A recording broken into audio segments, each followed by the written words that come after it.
Colin Hart, thank you so much again for talking to Bayloric TV. It's always a pleasure to have you and to talk to you about boxing. You're a man with so much experience in the sport. So I'm going to fire some questions off and see if you can get some of your experience in there. Question number one. Have you ever seen a bout where a complete novice is taking on the British, Commonwealth and European champion? Are you talking about young Eubank? Absolutely. No, probably not. But nevertheless, it's still a 50-50 fight. Right. Not on paper, maybe. Right. But, you know, I'd probably be horribly wrong. Right. But I've got a gut feeling that this novice is going to win this fight. Now, based on the fact that I covered his father's career from beginning to end. Right. Now, of course, everybody thinks that Chris Sr. is a clown, but he tries sometimes to act a clown. He's not a clown, he's very smart man. Underneath that facade is a very shrewd boxing nut. And my gut feeling tells me that Chris Sr. wouldn't want his boy in with that European champion unless he had a pretty good feeling that he can win the fight. Not that he's definitely going to win the fight, but he must give him a hell of a good chance. He wouldn't want to see that boy humiliated.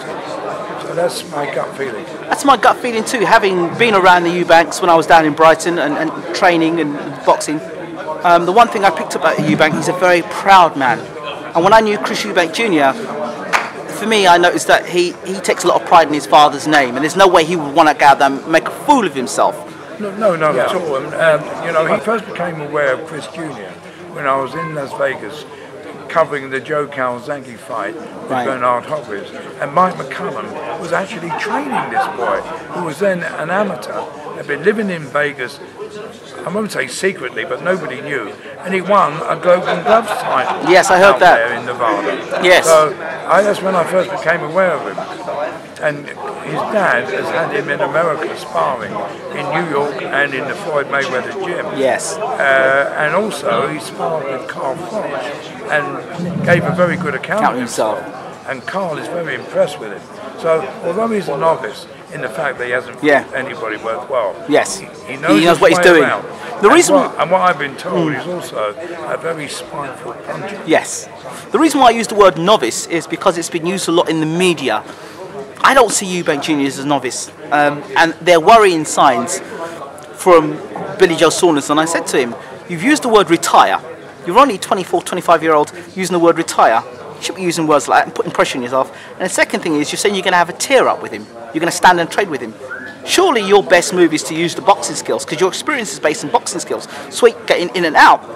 You're saying you're going to stand and trade with Chris Eubank Jr., who physically is probably bigger and stronger than you.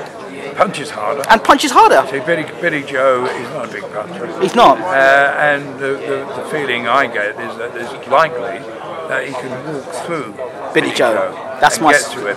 But if Billy Joe has a tear up with him, he won't win the fight. Absolutely. Mind you, he'll say that. And once he gets in the ring, he might do what he should do. Box a move. He's much faster. Absolutely. And he's a good boxer. And he has fought better class men, there's no doubt about that. But then Chris Eubank Sr. hasn't fought anybody really until he fought Ben. And that's what I've been telling everybody. People just look at me and say, no, rubbish. Well, different generation. Well, that's right. But I mean, it wouldn't surprise me if Billy Joe wins a fight. Right.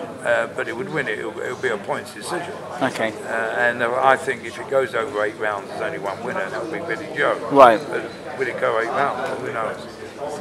I'm not sure. The next fight, Fury Chisora. Now, I spoke to both men. I think both fighters are flawed. Well, I've always said that Tyson Fury is an accident waiting to happen. When you think the times he's been on the floor, mind you, he does get up. Yes. So Cunningham put him on the floor. That's my point. He's only a built-up light heavyweight. Yes. But there's no doubt that Fury's got tremendous heart. Absolutely. And he's a much, well, I won't say that much bigger, but the look of him at the final press conference, he's as lean as I've ever seen him. Yes. And he's obviously trained very, very hard. Yeah. I mean, they're both extremely fit men. Yes. The only thing the reason I picked Fury is that I don't know whether Derek has got the power to finish him off. I mean, he's not a big puncher for a heavyweight. I'm not saying he can't hurt you, but he's not considered a puncher in heavyweight terms. Anyway, I feel that Fury's power will probably win the fight. Okay. Have you looked at the fight that Chisora had against Malik Scott, the fight he had against Kevin Johnson? Those are two fights where Chisora showed he had the power to drop both fighters. He dropped Malik Scott, and he dropped Kevin Johnson, who'd never been on the canvas before. Yeah.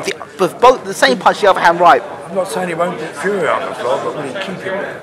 That's the thing. He did put both men on the floor. He didn't keep them there.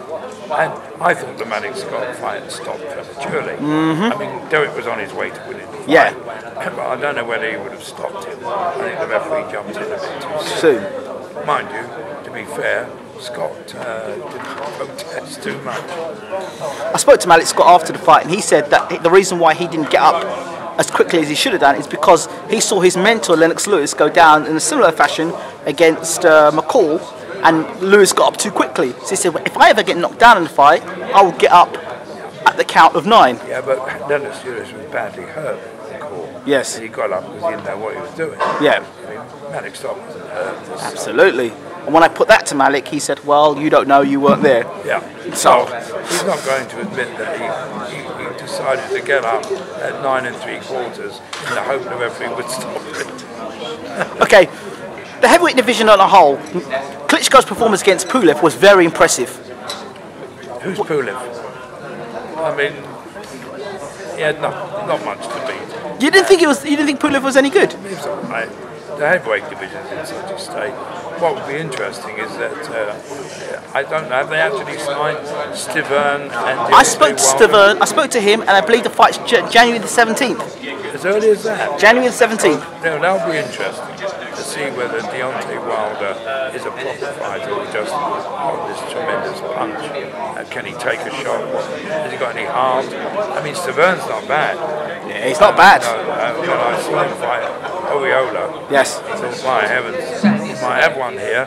And of course, Don King promotes him. And it'd be fun to see Don back on the world stage again. Absolutely. I look at Stiverne, and what he did as an amateur. He fought big guys as an amateur. He went through Price and Hellenius. Yeah. And they're two big guys, and both have pop on them. Well, if Deontay Wilder beats Stiverne, then we've got a real fight. Right. You still have question marks. Of course. And then, of course, it could be that Vladimir Klitschko will fight, certainly if Wilder wins. That's a fight for America. Okay. Could get the heavyweight championship back. Although I can't see anybody around today beating Vladimir. Whoa. Okay. And finally,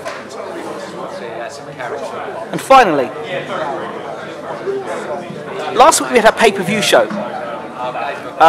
People paid, I think maybe $17.95. I didn't pay $17.95 or something for a pay-per-view show, which had two guys who'd never won a world title, had been beaten in world title fights. Have you ever seen a pay-per-view fight like that before? And does that devalue pay-per-view? Well, I made a comment about that thing, saying it was not a pay-per-view fight. Two losers. And anyway, the feeling is it may have been a political decision to have that as pay-per-view. Right. But on the other hand, I was away in America, so I didn't see it. But right. Apparently it wasn't a very exciting evening anyway. But no, on paper it wasn't a pay-per-view fight, and it turned out not to be worthy of a pay-per-view fight. So that's the answer to that. What is there anything that can be done to stop these supposed pay-per-view fights happening? Yes, because there is something. People don't buy it. People won't buy it. They won't put it on pay-per-view. Afraid that people are still going to pay for it, aren't they? Even though all the advertising and it's counterproductive, because if they pay whatever they paid and it turns out to be a dud show, yes, you're going to buy it again. Yeah, that's true. That's true. But every time they pay, it's you're voting with your money. You're basically saying, yes, I value this. Yeah, well, I mean, they won't issue figures, so we will never know how many people paid for it, paid or did not pay. Colin Hart, thank you so much for talking to Baylor TV. A pleasure.